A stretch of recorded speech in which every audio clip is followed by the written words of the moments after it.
O Big Bang, ou Grande Explosão, deu origem ao universo há uns 15 mil milhões de anos. Todo o universo conhecido é constituído por energia, e a matéria não é outra coisa senão uma forma concentrada de energia.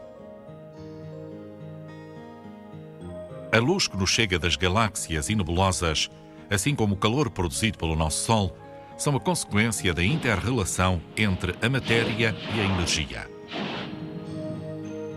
Todos os corpos do espaço, incluindo os planetas do Sistema Solar, são constituídos pela mesma matéria.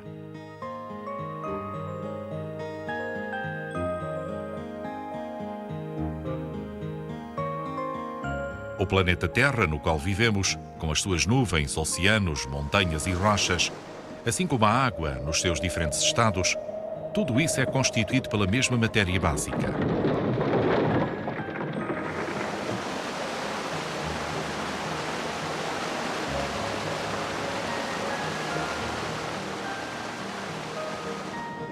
E isto inclui também os seres vivos.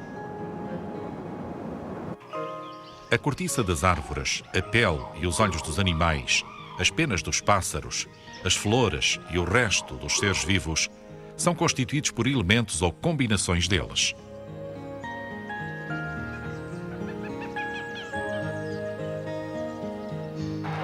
Também o homem é constituído pelos mesmos elementos.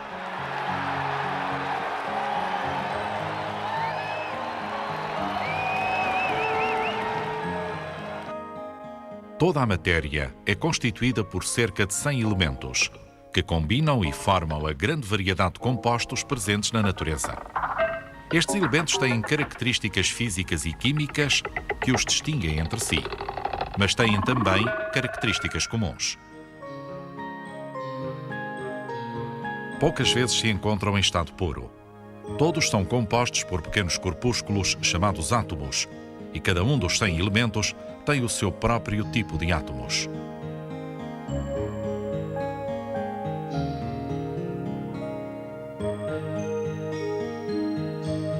Estes minúsculos grânulos de enxofre medem 1/10 de milímetro.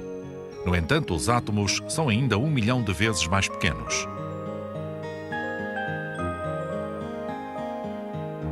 Cada átomo tem um núcleo e uma camada exterior eletrónica. O núcleo está formado por prótons e neutrões, e a camada exterior está formada pelas trajetórias de umas partículas denominadas eletrões, que giram a grande velocidade à volta do núcleo.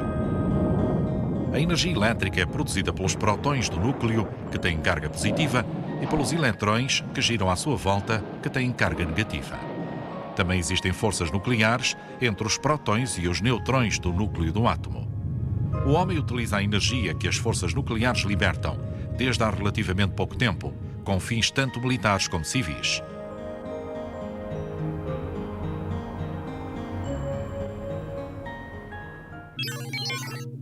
Energia nuclear.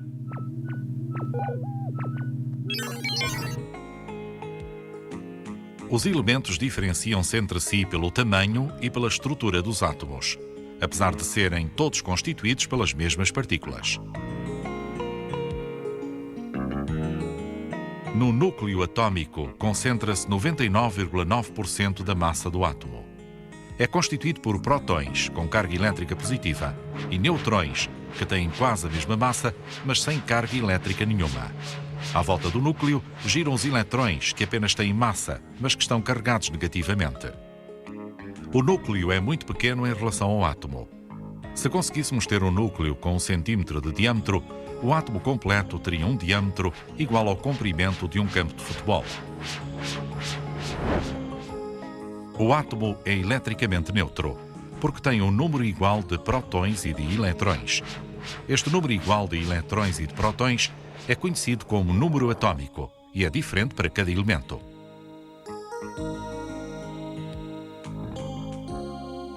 Assim, por exemplo, o hidrogênio tem o número atômico 1, porque os seus átomos têm um próton e um eletrão.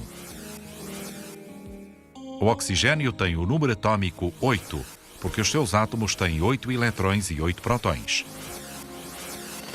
O urânio, tão difícil de extrair da natureza, tem 92 de número atômico.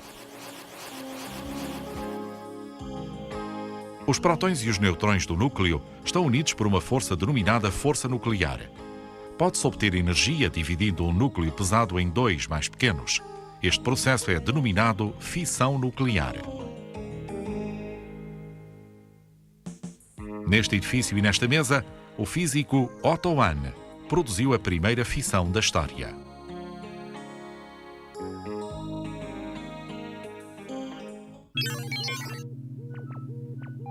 Fissão nuclear. A energia nuclear que se utiliza na indústria segue o processo da fissão nuclear. Neste processo, pega-se num elemento pesado como o urânio e bombardeia-se com neutrões. Ao ser bombardeado, este núcleo divide-se em dois mais pequenos, desaparecendo parte da sua massa, que se converte em energia. A relação entre a massa e a energia foi enunciada por Albert Einstein, numa das fórmulas mais famosas da história. Mas além da energia, na fissão libertam-se 2 ou 3 neutrões que saem disparados e podem atingir novos núcleos, provocando novas fissões. Este fenómeno é denominado de reação em cadeia. Quando isto acontece de forma descontrolada, dá-se uma explosão nuclear. Estas imagens foram filmadas 2 semanas depois da explosão de Hiroshima, em 1945. Esta bomba era umas 2000 vezes mais potente do que qualquer outra arma utilizada até então.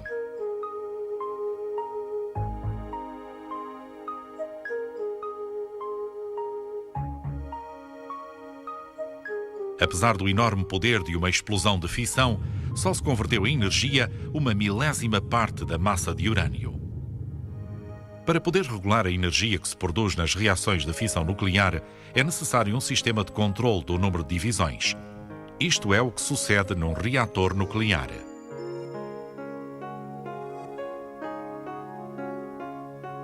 Um reator nuclear consiste basicamente num recipiente em cujo interior existe um combustível nuclear, que costuma ser urânio ou plutónio.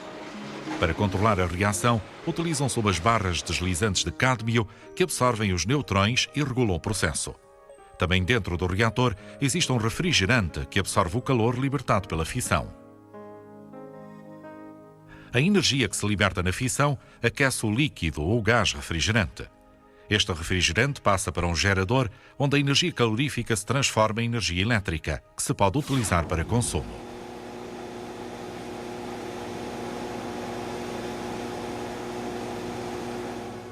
O maior problema que apresenta este tipo de processo é que os resíduos que se produzem são radioativos e a sua eliminação é muito complicada. É necessário enterrá-los e isolá-los da forma mais hermética e duradoura possível, porque muitos deles continuam a ser perigosos até passadas centenas de anos.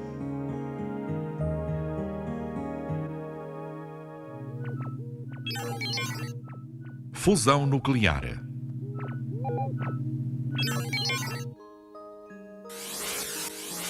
Uma reação de fusão nuclear consiste em unir 2 núcleos leves, como os do hidrogênio, para formar um mais pesado, como o do hélio.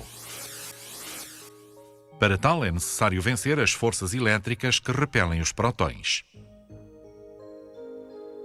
Nesta reação liberta-se muito mais energia do que na fissão.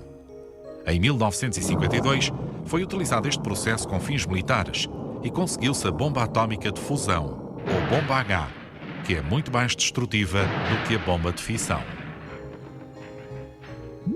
Para que comece a fusão nuclear, é necessário aquecer o hidrogênio a temperaturas muito elevadas. Chega um momento em que os átomos de hidrogênio perdem o seu eletrão. Nestas circunstâncias, os núcleos chocam entre si e dá-se a fusão. Isto é o que acontece no núcleo do Sol, que atua como uma gigantesca central de fusão. Ali, o hidrogênio é continuamente transformado em hélio e libertam-se imensas quantidades de energia. Essa energia é a que depois nos chega em forma de luz e calor e cria as condições necessárias para o desenvolvimento da vida no nosso planeta.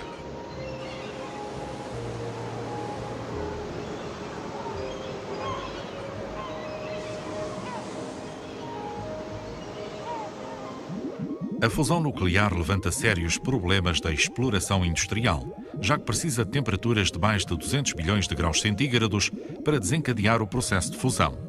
Não se conhece nenhum material capaz de suportar tais temperaturas. A fusão teria vantagens decisivas em relação à fissão nuclear, uma vez que permitiria uma maior produção de energia com disponibilidade ilimitada de combustível, o hidrogênio, de fácil extração da água. Por outro lado, acabaria com o grave problema dos desperdícios radioativos, que são muito inferiores no processo de fusão.